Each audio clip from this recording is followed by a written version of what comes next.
Deuteronomy chapter 14. Improper mourning rites. You are children of the Lord, your God.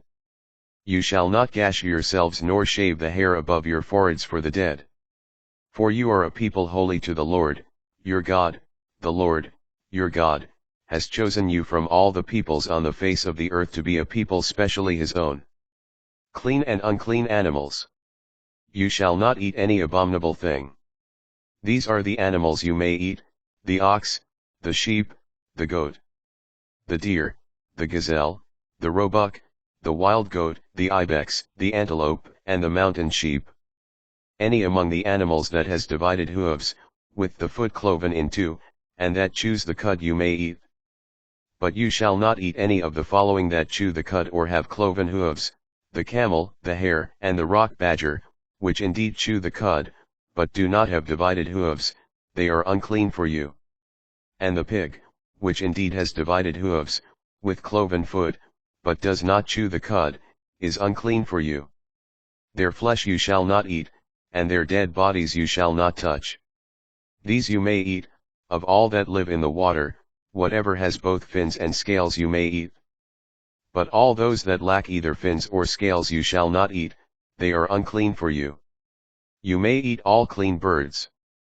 But you shall not eat any of the following: the griffin vulture, the bearded vulture, the black vulture, the various kites and falcons, all kinds of crows, the eagle owl, the kestrel, the long-eared owl, all species of hawks, the little owl, the screech owl, the barn owl, the horned owl, the osprey, the cormorant, the stork, any kind of heron, the hoopoe, and the bat.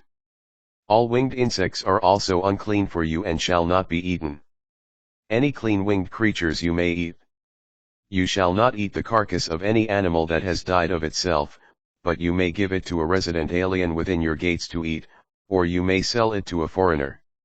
For you are a people holy to the Lord, your God. You shall not boil a young goat in its mother's milk. Tithes. Each year you shall tithe all the produce of your seed that grows in the field.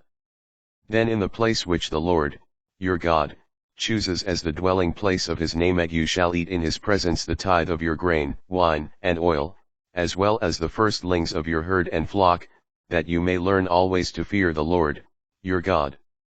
But if, when the Lord, your God, blesses you, the journey is too much for you and you are not able to bring your tithe, because the place which the Lord, your God, chooses to put his name is too far for you, you may exchange the tithe for money, and with the money securely in hand, go to the place which the Lord, your God, chooses. You may then exchange the money for whatever you desire: oxen or sheep, wine or beer, or anything else you want, and there in the presence of the Lord, your God, you shall consume it and rejoice, you and your household together.